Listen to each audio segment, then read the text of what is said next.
ఒక జంట ఓడలో ప్రయాణిస్తూ ఉంటుంది. ఉన్నట్టుండి ఓడ మునిగిపోబోతుంది. అందరూ లైఫ్ బోట్లోకి వెళ్తున్నారు. లైఫ్ బోట్లో ఇంకా ఒక్కరికి మాత్రమే స్థానం ఉంది. అయితే జంట మాత్రమే ఇంకా ఓడలో మిగిలి ఉండేది. భార్యాభర్త ఎవరో ఒకరు మాత్రమే లైఫ్ బోట్లోకి వెళ్ళాలి. ఇద్దరు ఆలోచిస్తూ ఉన్నారు. ఒకరి ముఖం ఒకరు చూసుకుంటూ ఉన్నారు. ఉన్నట్టుండి భర్త భార్యను మునిగిపోతున్న ఓడలోనే వదిలేసి తాను మాత్రం లైఫ్ బోట్లోకి దూకేశాడు. వెనక నుంచి భార్య అరుస్తూ అతనికి ఏదో చెబుతుంది.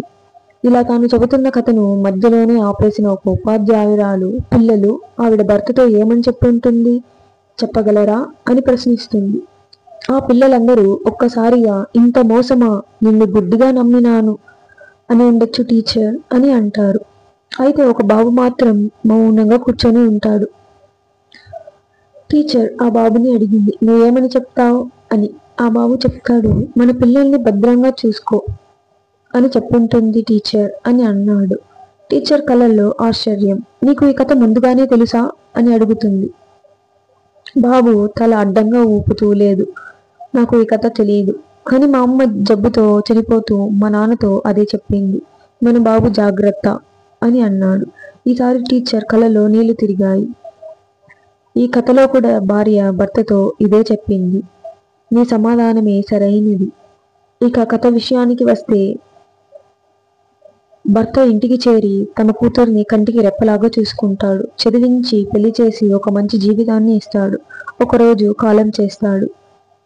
తండ్రికి సంబంధించిన వస్తువులన్నీ ఒక చోట పెట్టేయాలి అని.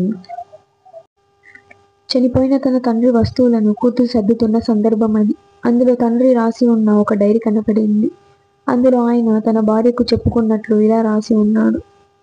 నీతో పాటే ఓడలో ఉండి మునిగిపోయి నేల కింద నీతో పాటు ఎప్పటికీ ఉండిపోవాలి అనిపించింది. కానీ మన అమ్మాయిని ఎవరు చూసుకుంటారు? నిన్ను బ్రతికిస్తాము అని అనుకుంటే నీకేమో ప్రాణాంతక జబ్బు చివరి దశలో ఉంది. ఎలానో నువ్వు మరణాంచుల్లో ఉన్నావు. మరి మన అమ్మాయికి ఎవరు తోడు? అందుకే ఎక్కువ ఆలోచిస్తే బలహీనత పడిపోతానేమో అని వెంటనే లైఫ్ బోట్లోకి దూకేశాను. మనసులో ఎంతో ఏడ్చుకున్నాను. నీకు తప్ప ఇంకెవరికి అర్థమవుతుంది అని తన భార్యకు చెప్పుకున్నాడు.